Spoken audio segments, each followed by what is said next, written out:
বাঘটা শিকারে এখনো যায়নি। বাঘটা শিকারে না গেলে আমরা কি করে খাবো?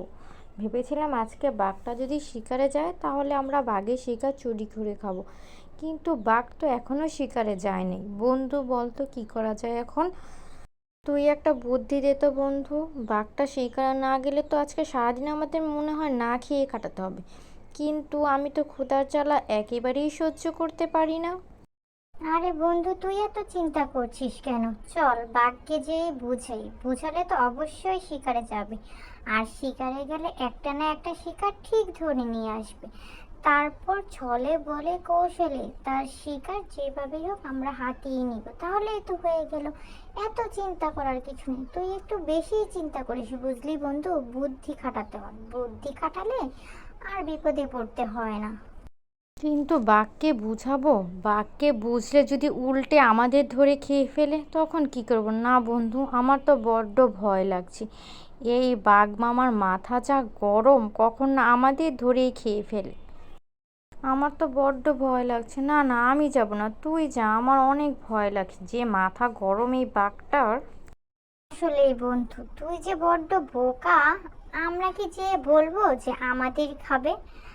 আমরা তো ভুলভাল কিছু একটা বানিয়ে বলবো, তারপর বাঘটা শিকারে যাবে, আর যে কোনো একটা শিকার ধরে আনলে আমরাই তো খেতে পারবো, বোকা কোথাকার। আর হ্যাঁ, আমি কি একা খাবো? বাঘ যে শিকার করে আনবে, তুইও তো আমার সাথে খাবি। তাহলে চল, এত চিন্তা করলে না খেয়ে থাকতে হবে সারাদিন।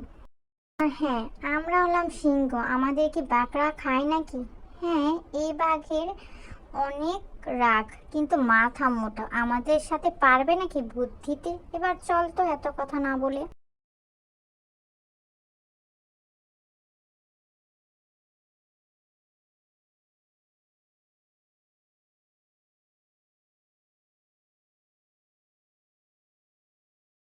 বাঘ মামা, ও বাঘ মামা, ঘুমাচ্ছ নাকি? অনেক তো বেলা হলো বাঘ মামা, আজকে কি শিকার করতে যাবে না? ও বাঘ মামা, আমাদের কথা কি শুনতে পারছো না? উঠো, ওঠো না বাঘ মামা। ও, তোরা এসেছিস। কি করব? এখন তো শিকার করতে ভালো লাগে না রে, কোনো শিকারই পাওয়া যায় না। করব, শিকারী আমাকে দেখলে পালিয়ে যায়, সেজন্যই তো শিকার করতে ইচ্ছে করে না। এই জন্য আর শিকার করতে যাই না, বুঝতে পেরেছো? মনও ভালো থাকে না, সেজন্য বসে রয়েছে। আর কি করব, কেউ যদি আমাকে একটা শিকারীর সন্ধান দিত তাহলে ভালোই হতো, আজকের দিনটা ভালো করে খেতে পারতাম আর কি। তোমরা দুইজন তো এই পথ দিয়ে এসেছো, আশেপাশে কি কোনো কিছু দেখতে পেয়েছো যা আমি শিকার করে খেতে পারি? হ্যাঁ, আমরা তো দেখতে পেয়েছি। এই পথ দিয়ে আসার সময় জঙ্গলের মাঝখানে একটি ছাগল ঘাস খাচ্ছিল। সেটা দেখেই তো তোমার কাছে ছুটে আসলাম বলার জন্য। ছাগলটা বেশ বড় সড়ো আছে, আমরা তো শিকার করতে পারবো না। এত বড় ছাগলকে আমরা শিকার করতে পারি? আমরা ছোট্ট শিয়াল ছানা, সেজন্যই তো এসেছি তোমার কাছে, তুমি শিকার করবে, তাই তো এসলাম। বলো সিংহ মামা। সিংহ মামা, তুমি দেরি করো না, তাড়াতাড়ি চলে যাও ছাগলটাকে ধরতে, না হলে চলে যাবে যে। যে কথা বলছো, আজকে আর আমার কষ্ট করে শিকার করতে যেতে হবে না। যাক, ভালোই হয়েছে, তোমরা একটা শিকারীর সন্ধান করে দিলে। তোমাদের যে কি বলে ধন্যবাদ জানাবো বুঝতে পারছি না। কিন্তু দুঃখিত, ছাগল তো আর বেশি বড় হয় না, আর শরীরে তো মাংসও বেশি হয় না, তোমাদের দিতে পারবো না। তোমরা আবার আশা করে বসে থেকো না।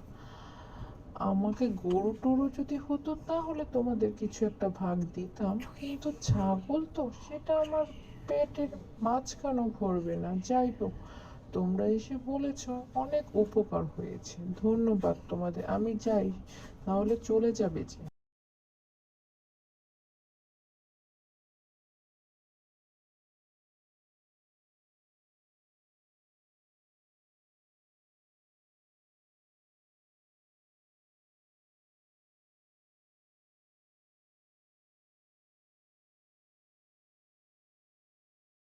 বুঝছিস বন্ধু, এই পাজি বাঘটা কি কাজ করলো?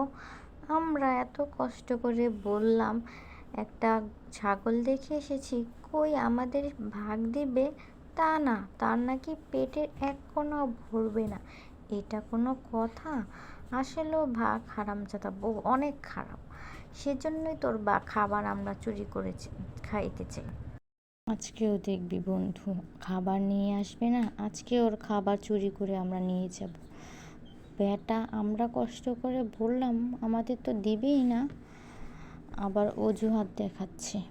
থাক, আর কি করার, আগে অপেক্ষা করতে থাক।